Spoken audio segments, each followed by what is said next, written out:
They have Dominique Thorne, going out there talking about DEI, LGBTQ rights, and how there's no agenda there, and she continues to do so. But the other thing is that they also had Robert Downey Jr., and they had him roll out and really kind of prop the show up and prop the character of Riri Williams up above Tony Stark. It deserves your attention. Ironheart deserves your attention. With the Ironheart series already labeled as a major ratings disaster for both Marvel Studios and the Walt Disney Company, we have those like Bob Iger, Kevin Feige, and even Dominique Thorne heading into complete damage control to really take control of the situation, and so far that has worked to no avail. Well, this is exactly what's been going on now, to the point where Bob Iger and Kevin Feige are getting involved in a lot of drama. Yes, Ironheart from Marvel. Disney maintains that the show is a masterpiece even if no one requested it or saw it. Burning, magnificently uncomfortable illustration of what happens when virtue signaling takes precedence over storytelling. Ironheart is more than just a failure. One out there from the media that you are just a racist if you don't like Ironheart. The reason it's getting this backlash, the reason it's getting bad reviews, the reason that fans don't like what they see, it's just because all the damn racists out there, Jay. It's MAGA trolls, it's racists, it's blah, blah, blah. Well, we finally have our first hint of what this show is performing like when it comes to the numbers. Spoiler alert, kind of exactly what we expect. Ironheart ratings in the gutter. Ironheart is the full semester course that no one signed up for, and Marvel has transitioned from creating legends to creating lecture halls. The worst part is that Disney executives are celebrating and declaring victory in spite of the audience's complete indifference, low participation, and declining interest. Are you curious about what happens when marketing expenditures take precedence over real stories? Hold on tight, for we are about to dive into the ruins of Ironheart, a show that is so tone-deaf that it may be considered avant-garde. How did we end up here? How did Riri Williams clumsily step into the role of a legend she was never supposed to replace when Tony Stark abruptly ended Thanos' existence?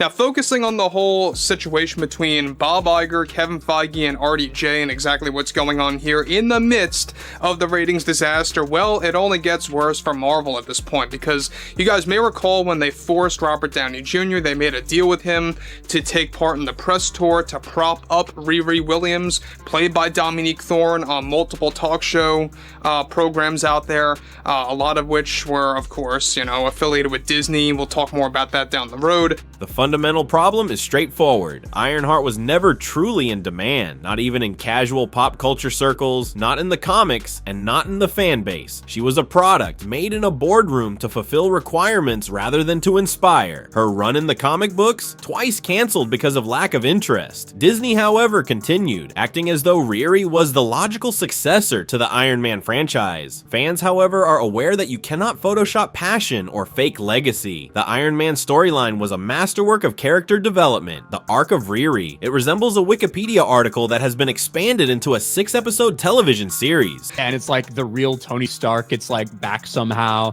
and there's like a moment where she's flying through and he's like, who is that? And she's like, I'm Ironheart, Mr. Stark.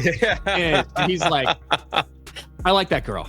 And then he goes to do something else. That would be the level of something that I think would possibly happen. Disney attempted to reverse engineer audience investment, but they began with an identification checklist rather than a compelling story. And now they are surprised that it did not strike a chord. It was unavoidable. This was not a misfire. Let us talk about Riri Williams, the NCU's next great genius, as the marketers would have you believe. However, what do we really get? A protagonist who has no real stakes, no emotional foundation, and no meaningful relationship to the universe she is being thrust into. Riri feels more like a studio pitch in human form than a character because she is introduced without any background information and thrust into the forefront without meriting it. Fortunately, Dominique Thorne's character spent more time arguing with critics on social media than establishing a connection with viewers. They have Dominique Thorne, going out there talking about DEI, LGBTQ rights, and how there's no agenda there, and she continues to do so. But the other thing is that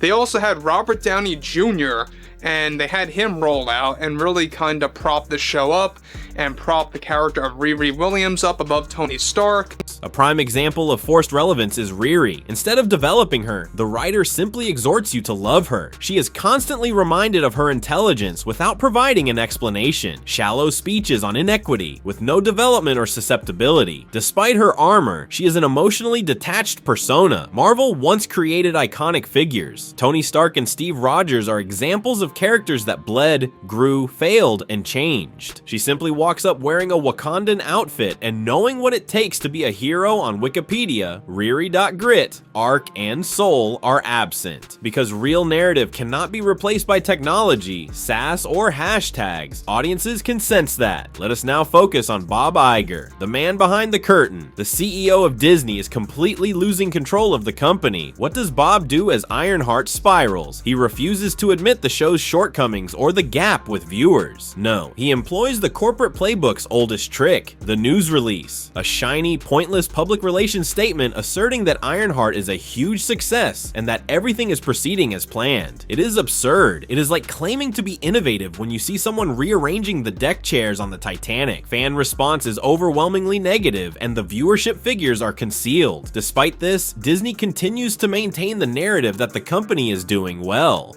since it fulfills all the requirements. Here's the worst part though. In fact, Bob Iger stated there are moments when inclusion, equity, and diversity are more important than the plot. That is not conjecture. It is a quote, and you get the crux of the issue in that one statement alone. What formerly made Marvel great, the story, now takes a back seat to the agenda. Not all Disney is losing money. The audience is becoming less trusting of it, because a business ceases to be a storyteller and turns into a lecturer when it puts messaging above meaning. Let us be clear. Meaning. The problem is not representation. The fact that the lead is a black female genius makes no one angry. People are upset at the story's lack of heart, the character's hollowness, and the writing's laziness. Creating fascinating, fully realized characters who also happen to be different is what is meant by true representation. Refusing to call it revolutionary just because identities are entered into a formula. Ironheart is a storyteller. It sells a picture. Meaningful arcs and emotional struggles do not help Riri Williams grow. Disney purports to criticize the show as arrogant and lacking. Checkbox characters and ideological mouthpieces are not what fans want. They are looking for heroes. They can support flawed, weak, and strong heroes. Not a diversity chart created in a boardroom with avatars. Genuine inclusion does not shout, "Look at us, we are inclusive." It simply tells a good story in which everyone fits in organically. Ironheart falls short in that regard. Pandering is mistaken for development, and the audience knows it. Marvel, what happened to it? Marvel was once thought of as the epitome of greatness. Every new entrance felt like a cultural event, and admirers waited in line for midnight screenings. Ironheart, however, is only the most recent, evidence that Marvel has become soulless. Although it did not begin here, the fall has undoubtedly reached its lowest point. Marvel used to strike a balance between heart, humor, and high stakes. Because they were human, flawed, and deep, characters like Iron Man, Captain America, and Thor struck a chord. These days, each new hero seems contrived, devoid of nuance, and used to further a cause.